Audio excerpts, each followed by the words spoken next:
Hello all, welcome to Limitless Learning part 47. So we have here with us Yashashri ma'am. Hello ma'am. Hello, ma'am. So ma'am, one of the parent who had come for an orientation, he had asked me, a very different question this time. That how can I develop emotional intelligence in my child? What are your tips to develop this emotional intelligence in child? No, ma'am. Previously, there used to be something called as IQ, intelligence quotient, and now we are paying more emphasis on EQ or emotional intelligence. Now, developing an emotional intelligence, empathy in a small child, how to do that?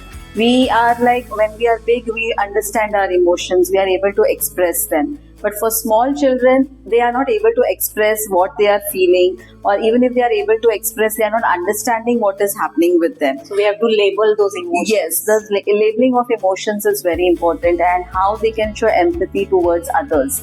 So, as a parent, what they can do is they can, as you said, label the emotions. We have a special corner for our kids where they can place all the emotions, that emojis now that we call emojis. Yes, it's a very familiar word. Nowadays, they on Insta and all, we keep seeing that teacher welcomes them with that. Yes. It could be.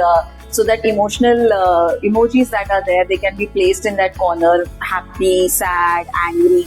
So that the child can relate to it. That okay, today I'm feeling happy. Now I'm feeling sad. Now I'm feeling angry.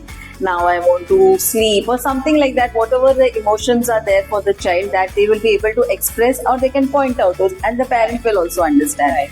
And then there will be role plays also for the parent also to do, and even in schools also we can encourage the teachers to do the role plays where they can show different kinds of situations for the kids, that these kind of things can happen and what you can feel, and it is okay to feel the different emotions that are there. And then we have different stories also based on emotions, so that also can be read out to the children. Right.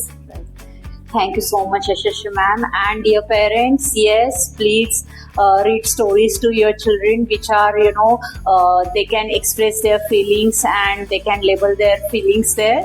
So thank you so much. Keep watching.